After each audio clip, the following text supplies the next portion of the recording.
Hello, everybody, and welcome back to SEC Roundup. I'm Nick Morgan, the co-founder of ICANN, Investor Choice Advocates Network, and the co-host of today's episode of SEC Roundup. Today, I am joined, as always, by my partner in crime, Tom Zaccaro. Tom, thanks for joining. My pleasure, Nick. Good to see you.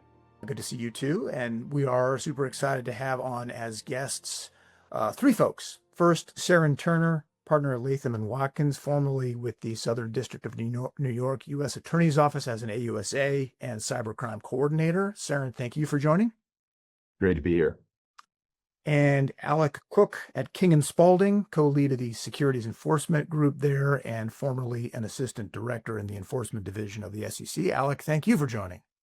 Thank you for having us.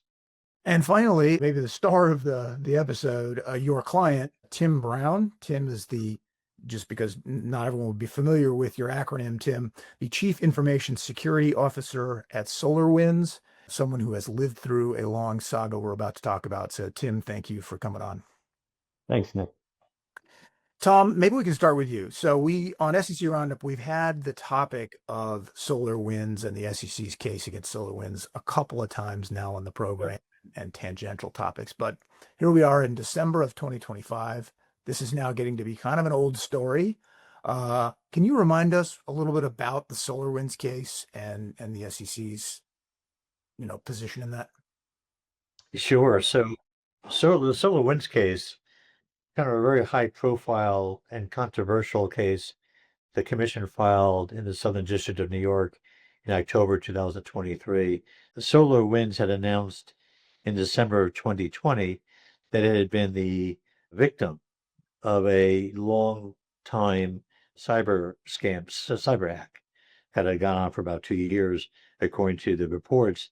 And the commission conducted an investigation and ultimately sued both SolarWinds and Mr. Brown, the Chief Information Security Officer, for false representations in its public filings concerning the adequacy and strength of its cybersecurity procedures. As I said, it was I think both a high profile and controversial case when it was filed, caused a lot of concern among people like Mr. Brown and other companies who have cybersecurity measures and believe they properly report them. The good news, the good ending for our guest today is that about a month ago, a little less than a month ago, the commission dismissed the case with prejudice, with no remedial action or disgorgement or penalty, just a complete with prejudice dismissal. So I'm going to stop talking because I know everyone wants to hear from the people who were involved, but I do want to say to the lawyers and to Mr. Brown, congratulations on a fabulous result.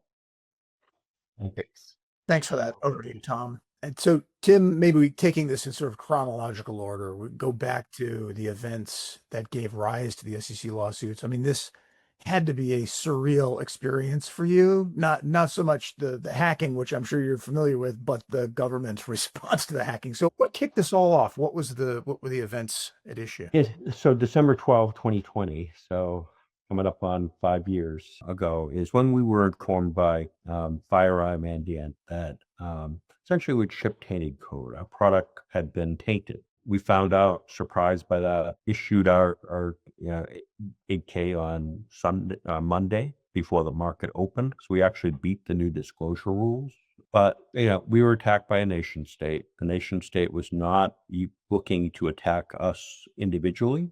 It's really looking to attack some of our customers. We were simply a route to that customer base. Specifically looking at about 4 government agencies with the primary target, but under 100 folks were truly affected negatively, but 18,000 had a copy of it. So 18,000 companies were potentially affected.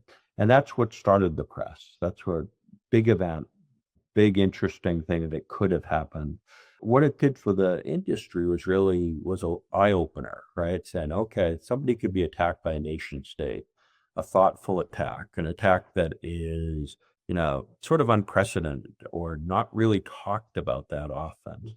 So, we were focused on that, focused on information sharing, focused on getting our customers better, focused on, building the company back to an exemplary state.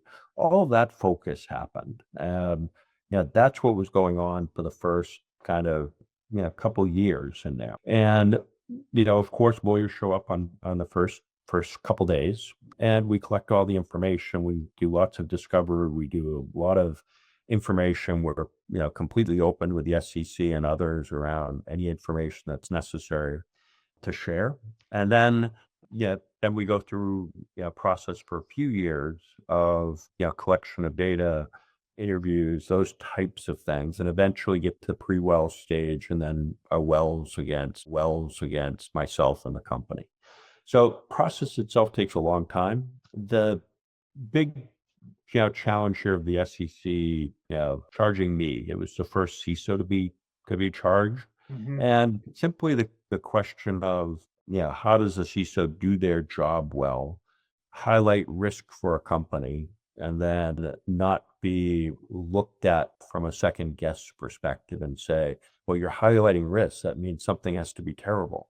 Our job is to highlight risk, right? Our job is to look at the risk and say, okay, here's a program to make it better.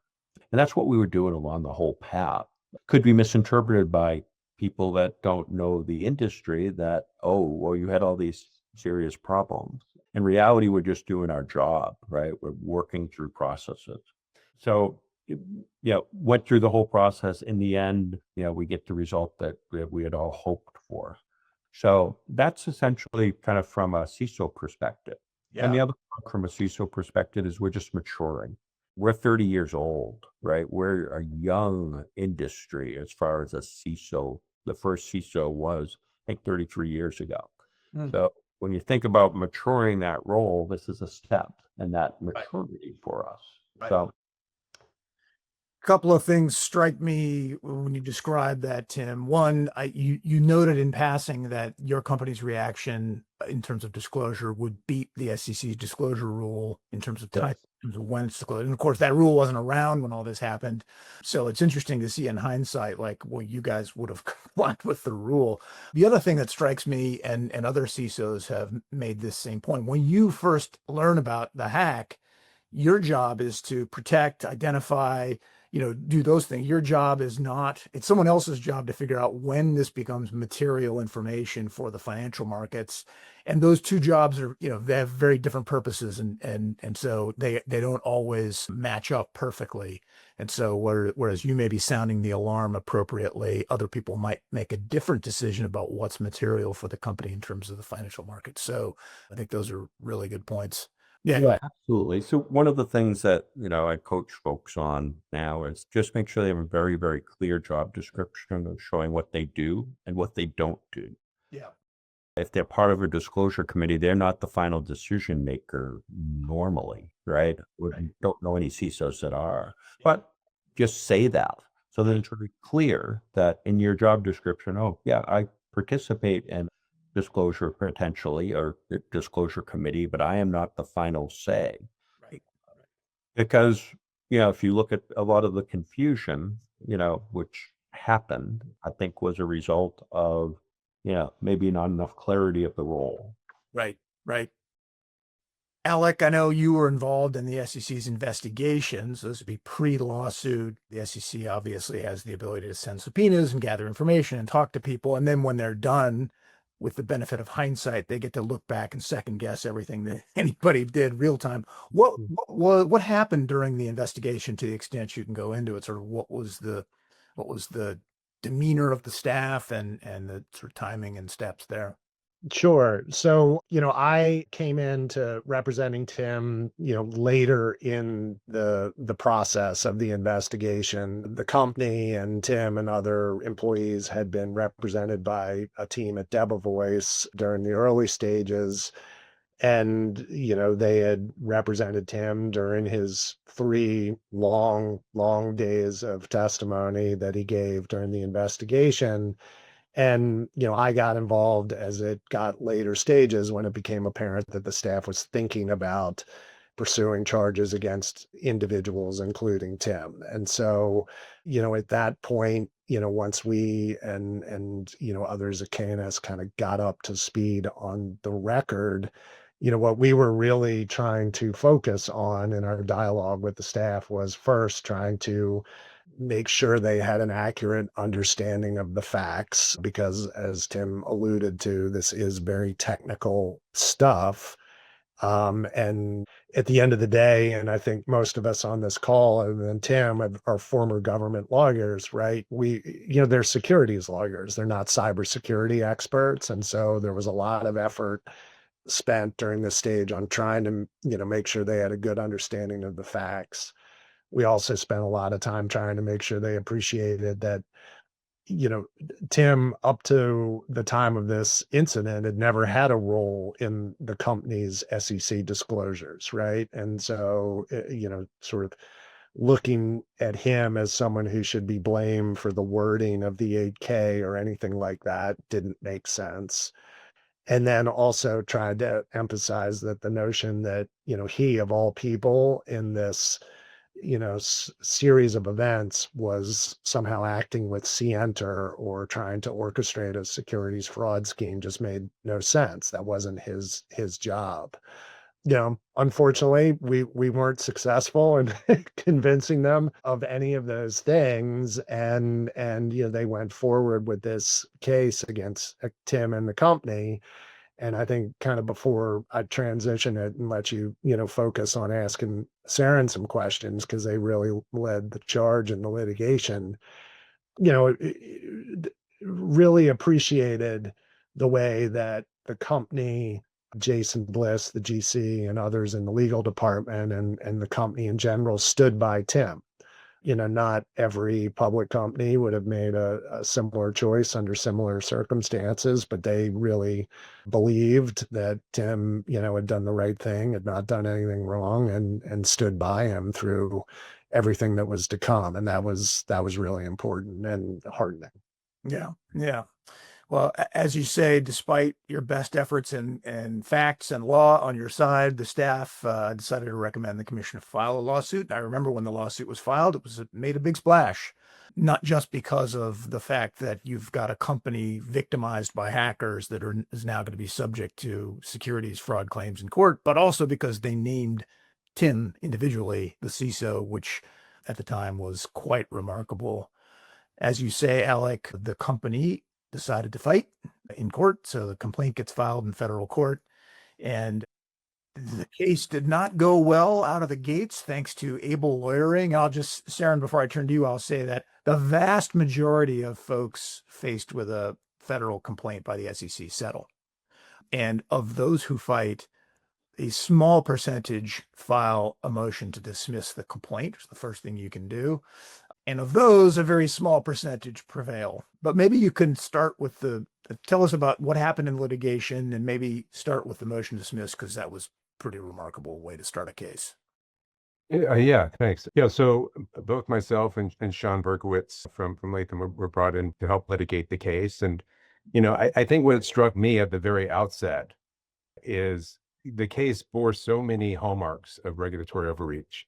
I mean, even just putting this litigation aside, some folks don't remember, but the SEC not only investigated SolarWinds in connection with the Sunburst attack, they sent hundreds of subpoenas out to downstream customers of SolarWinds that had been impacted or potentially impacted with all sorts of questions about, how were you affected? What did you disclose? Why didn't you disclose anything? Or if you did disclose, what exactly did you say? And why did you phrase it in this way? There have been nation state attacks that have happened for years on companies that, a lot of them don't even get announced in 8Ks. And the SEC had not had any sort of reaction like this. So to me, that signaled that the SEC had just sort of latched onto this case as a headline grabbing case, as an opportunity for itself to make a splash of some sort with respect to cybersecurity. And after that, it was kind of just like a case looking for a theory. And, I think we saw that in the complaint. The original one was 98 pages. And after we challenged it in the first motion dismissed, they amended and became 120 pages. And so they took a real kitchen sink approach. And I think we're trying to come up with any theory they could that might stick. I think from what we saw, it was a real effort at regulation by enforcement. They were trying to move the goalposts on disclosure requirements. requirements about risk factor disclosures with respect to cybersecurity, pushing for, basically blaming the SolarWinds for all sorts of, for failing to put all sorts of things in their disclosures that nobody else put in there before, that was not standard in the industry at all and was not even required by the SEC's new cybersecurity disclosure regulations, which weren't even in effect during the time period in question. And then beyond that, there was a blatant power grab, as far as I saw it, in terms of trying to establish a substantive role for the SEC in regulating companies' cybersecurity controls. So just not only disclosure requirements, but actually carving out a role to police companies, the quality of company security controls. The way that the SEC did that was through an internal controls violation. Basically, they equated cybersecurity controls as accounting controls. They treated them as a species of accounting controls and alleged that SolarWinds had insufficient, defective cybersecurity controls. That would just, if that were to become law, it would be a sweeping change in how cybersecurity is regulated. And that clearly was something that cried out to be challenged on the face of the complaint. And then, beyond that, I think what was troubling, although difficult to challenge on a motion to dismiss, was the way the SEC was assembling evidence for its claims. And what it did was it had, a couple of years where it had collected thousands of documents through subpoenaing SolarWinds. And if you think about, the daily operation of a cybersecurity program, what that program does every day is problems come up, risks are identified in order for things to be mitigated and priorities to be set. And so there's all sorts of discussion along those lines about risks and problems and issues. Those discussions are not by lawyers. People are not choosing their words carefully. They're speaking candidly internally, and they're not meant to be read as a lawyer might read them, as if they were, statements in a disclosure statement or a contract or something like that. And so that gave lots of fodder for the SEC, which could just sort of look for statements or emails that kind of sounded bad, and to take those and to twist them into, evidence for some sort of alleged pervasive failure at the company, which is not what they really were, but it's very easy to twist them that way in the complaint. In fact, Serrin, not to interrupt, but Yeah. couldn't those internal emails that look alarmist when taken out of context actually be evidence of a healthy process where you want people sounding the alarm? I mean, isn't this sort of the opposite of what the government should want? That's certainly what we argued. And I think there was a real concern that if this complaint were to prevail, there'd be a lot of chilling of internal communications along these lines. There's nobody would want to put anything in writing about risks or problems at the company, because you'd always be afraid that some regulator would be able to come in there and take it out of context. So I think we saw there to be a lot of opportunity to file a motion to dismiss, and there was also a lot of support from industry as well. And we were really fortunate to have the support of a number of industry groups and individuals in the form of amicus participation, pretty unusual at the district court stage. But we had 4 different amici that participated. There was the Business Software Alliance, was represented by Covington. There was a great group of CISOs and CISO advocacy groups. It was represented by Freshfields and Cooley. They talked about, for example, this sort of chilling effect, the shortage of qualified personnel out there when it comes to cybersecurity. And, you already have people burning out from stress in the industry, and you add this to it, and it's going to be really hard for people to fill these roles. If now they're thinking, I already have a hard enough job defending the company, but now I have to worry about the SEC coming after me for, what are in essence federal crimes, even though these weren't criminal charges. That's the statutory basis for the civil suit. We had the U.S. Chamber of Commerce weigh in on the internal controls violations, explaining why this was a gross abuse of the internal accounting controls provisions by the SEC. And finally, we had a wonderful roster of former government officials, including a former SEC cyber enforcement chief, including the former head of CISA, including a former head of cybersecurity at the White House, all weighing in. Their argument was basically, there's a concern here that if companies feel like they have to disclose in their risk factors any vulnerability that they face, which was part of the SEC's allegations, essentially. There was a worry that companies would be very fearful about sharing vulnerability information with their industry peers or with the government, because if they said those things through those private channels, the SEC might come after them later for saying, well, if you disclosed it there, why didn't you disclose it to investors? So we had that great support, and then we put in our own submissions. I'm happy to talk through those and the arguments we made there, but I thought we had a very compelling case on our motion to dismiss. And apparently the judge agreed. He did. Yeah. Motion to dismiss. Yeah. So how much detail do you want me to go in? I'm happy to take Give us the Reader's Digest version, because we do want to get to the end of Yeah. the story, which, Yeah. but I think this doesn't happen every day, so I think it's worth reminding folks. Yeah, maybe we can just tick through various categories of the claims. Basically, they said the company's risk factor disclosures, the annual disclosures that the company made, were not enough. That somehow the company had to disclose information about supposed cybersecurity vulnerabilities that it had. That's not what companies typically do. Those disclosures are pretty high level, and that departed from the SEC's own guidance, which basically said companies don't have to disclose details about vulnerabilities, which could just provide roadmaps for hackers if all that stuff is spilled out in a public forum. They also criticized the 8K that the company issued after the attack. And again, that 8K was issued, the very next business day. It disclosed that potentially 18,000 customers were affected. This was the company's core product. All sorts of litigation could be brought, everything that you'd expect to see in an 8K. The market certainly understood the message, and the stock price took a heavy hit after it was released. But nonetheless, the SEC was sort of fly-specking elements of the disclosure, saying that, the company said it was still investigating the extent to which customers were affected. Right. And the SEC said there were 2 customer support reports that had come before the attack that the company should have known were tied, to some sort of larger incident. Yeah. And, basically the company's position was, we didn't know what those were at the time. We're looking at this in hindsight. And in any event, who cares if 2 people were affected or 2 people were compromised? The company already disclosed that up to 18,000 were, and that's really what's material for the marketplace. Another allegation they made was that the company didn't have sufficient disclosure controls.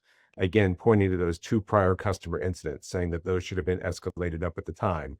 The argument was we had perfectly reasonable controls. The controls were reasonably designed, that, the more serious the incident was, it had to be escalated up. These incidents were at the time, it was determined the company could not figure out the root cause, so there was no reason to escalate. The SEC was essentially, again, in hindsight, criticizing the company's application of those disclosure controls, not the design of the controls. And then finally, on the internal accounting controls, it's kind of obvious. Congress obviously did not grant the SEC some roving police power over cybersecurity controls through the accounting controls provision. And, the way the court put it is SolarWinds is obviously right on that score. Right. So the court agreed with us on all those points and dismissed nearly all of the claims. The one claim that remained that was hard to combat on a motion to dismiss had to do not with any statement to investors, but with a statement on the company's website, a rather mundane statement on the company's website, just listing some basic security practices the company followed. And the allegation was that the security statement painted a completely different picture than the reality.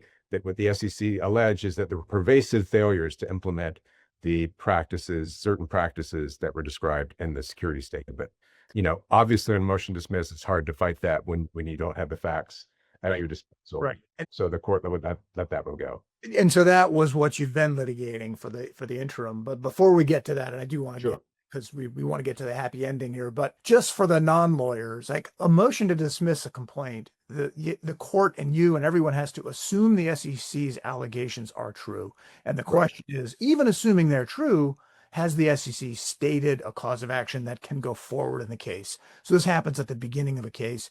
And in, 9 times out of 10, the SEC has had so much time to put together its allegations that it's impervious to a motion to dismiss. So in almost all cases where a motion to dismiss an SEC complaint is filed, the court denies the motion. So, but in your case, by contrast, the judge issued, I think it was a 107-page opinion. And as you said, dismissing the vast majority of the SEC's claims, even assuming the SEC's allegations were true. So I don't want to pass over the fact, and you're probably being modest, like that is a huge achievement, and it's a huge black eye for the SEC when it came out. Okay, so that's sorry, I don't want to cut you off, but that's the motion to dismiss. The small part of the case goes forward after the pleading stage. So what happened next? So what happened next is that, what our job was basically to expose these allegations to the House of Cards, and that's what they were. Here's the way I put it. I mean, the basic problem with the way the SEC approached this case is if you have like a security statement where, it says the company had these cybersecurity controls in place. If you were a true like cybersecurity regulator, cybersecurity auditor, there's a way of auditing that statement. And in fact, like several of these controls were audited during the relevant time period by Ernst Young, and they were found to be in place. And the way you do that is you go talk to the people who are knowledgeable about the controls and understand, how they're implemented. And then you'd ask, like, what are the artifacts that would be generated as a result of these controls operating on a day-to-day basis? Can we see those? Let's collect those. The SEC didn't do that. They approached it not like cyber auditors, but like lawyers, right? So they were like, give me your emails, give me your PowerPoints, and then let me run keyword searches for things that I think will turn up hot documents, right? And so they're looking for any catchphrases or anything about problems that, ultimately concern issues they don't fully understand because they're not cybersecurity experts at the end of the day. And so I think there was a lot of misunderstanding on their part about what they read because they had not approached the investigation in the right way. We tried to approach it the right way during discovery. They could not, they had no fact witnesses on their side. All of the witnesses that were deposed in the case were SolarWinds witnesses, all of whom explained that everything the security statement said was true, that the company did implement these practices. These are just basic practices that, were put out there for companies doing basic diligence on SolarWinds. They were vetted by the people at the time who were responsible for the various controls in place to make sure everything was accurate. And, we also had a terrific expert report that was prepared where we did do the sort of auditing that the SEC should have done. And we showed, there are thousands of documents that showed that role-based access controls were in place during the time that we did penetration testing of our software, et cetera, et cetera. And so, their own expert witness ended up agreeing that SolarWinds routinely implemented the practices at issue. And that was important because the allegations were that we pervasively failed, where the SolarWinds pervasively failed to do these things. That was no accident because for the SEC to establish falsity, right, and particularly scienter, it wouldn't be enough for them to show that, these controls weren't followed and, occasionally or from time to time. To show that like the company's saying this and these policy statements are truly false, you'd have to show that there were pervasive failures. And that's what they alleged, and that's not what the facts, supported. And their own expert agreed that the practices were routinely implemented. And then the SEC itself, by the end of it, at the end of discovery, when it came time to move for summary judgment, and, we're talking about moving for summary judgment in contrast to a motion to dismiss. At that point, we do have the facts at our disposal. The SEC, the parties were required to put in a joint statement of material facts or joint statement of undisputed facts, indicating what facts they agreed to. And there's a lengthy statement of facts. It's on the record, available for anybody to read. And it's night and day difference from the complaint, where we just march through each statement and the security statement, and then the SEC agreed for those practices. SolarWinds routinely, the security statement accurately represented SolarWinds routine practices. It appears from what you were just saying, Serrin, that this case had progressed pretty far in the litigation. You got the expert discovery, you in the summary judgment phase. Was there a decision on the summary judgment motion? No, opening briefs were filed. Or excuse me, our opening brief was filed. They didn't move for summary judgment. We moved. They filed their opposition, and then we entered into discussions, and the case ended up being resolved how it was.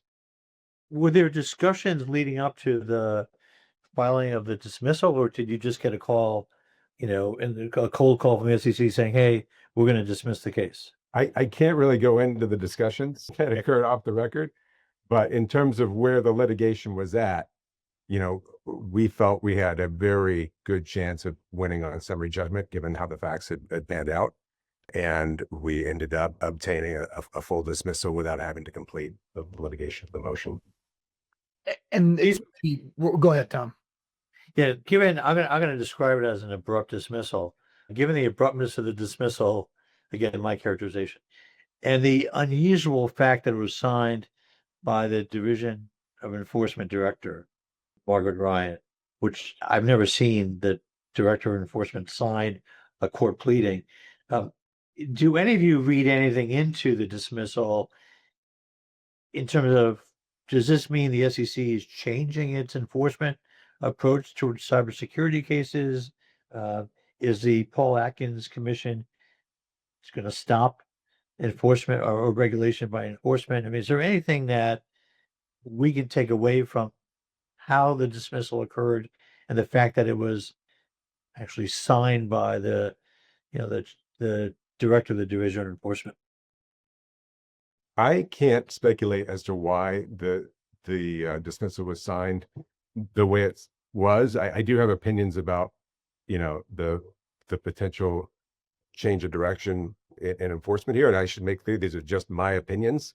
But, I do think the agency really went out on a limb on this case because it was pushing a quite aggressive enforcement agenda.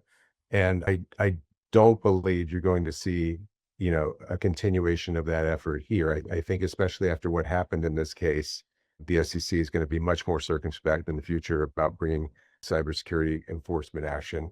I think if it's something like a company has a major breach and fails to disclose it, sure, that's much more, in the traditional mold of a SEC disclosure case. But trying to nitpick a company's disclosures, trying to, regulate, whether indirectly or directly, the quality of a company's cybersecurity controls, I don't see this SEC as continuing to be interested in that agenda. Yeah. And Tom, if I can jump in just to brag for Serrin and his colleagues for a second. I mean, I think some of that may have all factored into the commission's decision, but I think, it probably was also largely driven by the work that was done during discovery and the briefing phases, right? As Serrin alluded to earlier, the facts that emerged by the end of discovery were very different than what is alleged in the complaint. And I think that probably had as much or more to do with it than, a change in direction or a change in philosophy. Yeah. I'm sure the summary judgment motion lays out in painful detail all the real facts that contradict the complaint. And I'm free to speculate. Once confronted with the real facts, I think the commission and staff probably said, oh, this is not the right case to bring in. And it is very unusual for the SEC to conclude a case by dismissing it with prejudice. The usual offer is, well, why don't you settle with us and enter into an injunction and pay some disgorgement of will? And that is not the ending of this case. So congratulations on that victory. I think it does also tell, Serrin, you mentioned that some of SolarWinds customers were the subject of investigation as well. And some of those customers chose, for very good reasons, practical reasons, chose not to fight and actually settled with the SEC. And we'll have to live with those settlements. So I think we are all grateful that Tim, you, and SolarWinds chose to fight this one and set the record straight. So maybe we'll leave it there. It's an incredible victory. Congratulations, Tim, Serrin, Alec. Thank you so much for coming on the program. Tom, good to see you as always. For everyone else, tune in to the next SEC Roundup. And if you want more information on ICANN, go to icanlaw.org. We'll see you next time. Thank you.